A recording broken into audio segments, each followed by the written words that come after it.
What was released from the FBI to Senator Grassley was unclassified, declassified emails between the DOJ and the FBI discussing the issues surrounding a search warrant, which led to the raid on Mar-a-Lago. And what we find repeatedly throughout these emails that started in June of 2022 and went all the way until 4 days before the actual raid itself was an FBI in the Washington field office that was against executing a search warrant on Mar-a-Lago. They did not believe they had probable cause to get the search warrant on Mar-a-Lago. They were frustrated with the DOJ, which had told them things like, I frankly don't give a blank about the optics in a search warrant executed on Mar-a-Lago.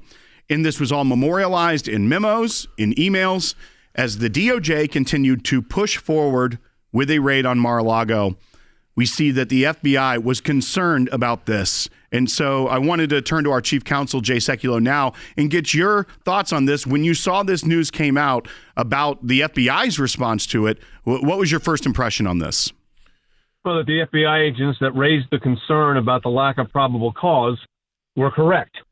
And the Department of Justice response with the expletive of I don't care, blank, how the atmospherics looked, also showed you the callous indifference they had, not only to the former president, who's now again president of the United States, but also to the process itself.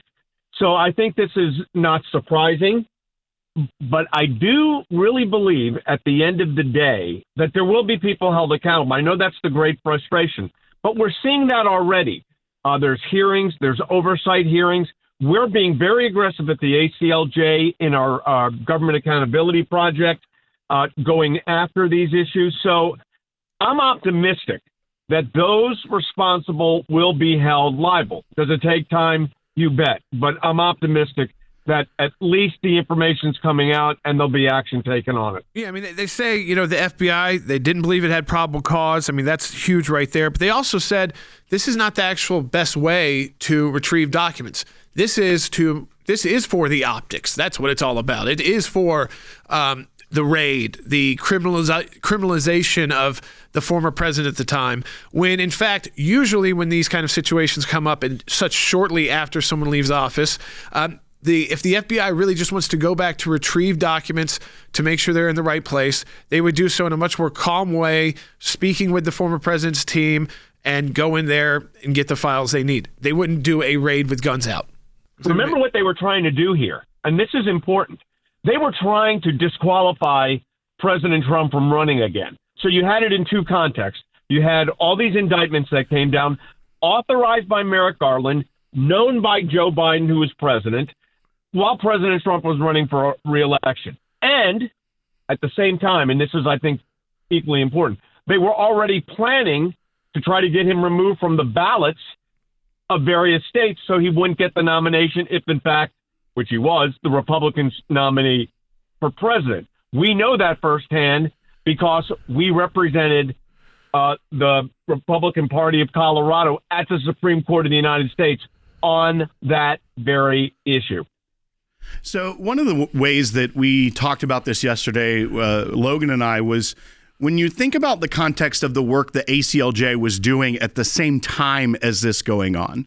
We were defending whistleblowers that the Biden administration, the FBI at the time, had put in a sort of professional purgatory where they could not get a new job. Their security clearance was suspended, all because they were trying to speak out against weaponization and abuses they saw going on within the Department of Justice and the FBI at the time. We see here that there were individuals within the FBI that were concerned and did not believe they had the proper steps to move forward. We also are talking about this project that we're working on, the chilling effect. And I think it ties in directly because when the federal government uses their heavy hand against whistleblowers, against Christians, against conservatives, what does it have on that? It has a chilling effect. It causes people to not want to speak out. And that's exactly what we're fighting here for at the end of the year, is to pushback, to protect the First Amendment, to protect whistleblowers. And I think it's the perfect time to bring up something like this, because it's what we fight for every day here. Well, we fight for it, and we got justice. Remember, we represented whistleblowers that have now been made whole because of our litigation. And so, look, we get results. But we've got this campaign going on. We're at the last 2 weeks, less than 2 weeks, of the end of the year. These are the biggest 2 weeks for the American Center for Law and Justice. And I want to ask everybody that's listening to this broadcast right now, we've talked about the victories that we've had at the Supreme Court, representing the whistleblowers, going after government abuse, protecting free speech. Here's the issue. Will you stand with us in this matching challenge right now as we move this forward? And I will tell you, the response over the last 3 days has been great. We want to continue this momentum into the end of the year. If you have not donated, we encourage you to do so today. Your one-time gift will be matched. If you become a ACLJ champion, you become part of that match.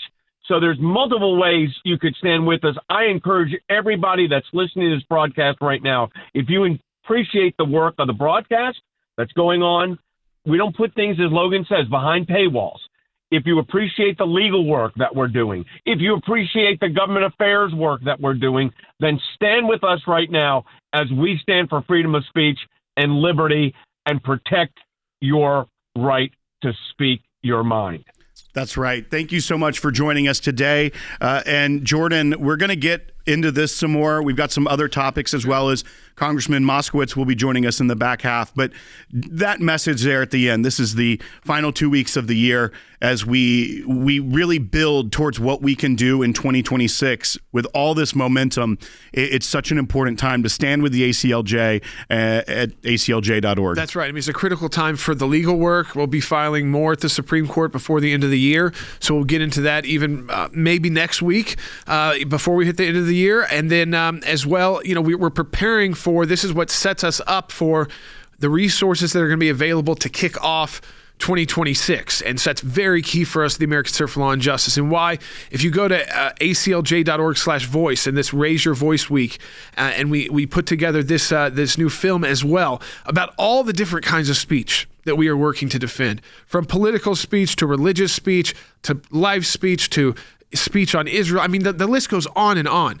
Because at the heart of it, we believe that the more speech that you allow, that our messages win out. It's when you start trying to say, well, if we could censor the other side, and we could then maybe we'll take some censorship too. No, that's not how we want this to work. We believe that more speech, more free speech, leads to positive outcomes for all of us and the American people, and that's such a core part of what the ACLJ does. Again, of all across the board of all those different kinds of speech that I just went through. So you support our work, you double the impact of your donation through going to aclj.org/voice. Donate today. Your donation will be doubled. And again, this is how we prepare and know how we can kick off 2026, which is also a midterm election year. Go to aclj.org/voice now. Donate today.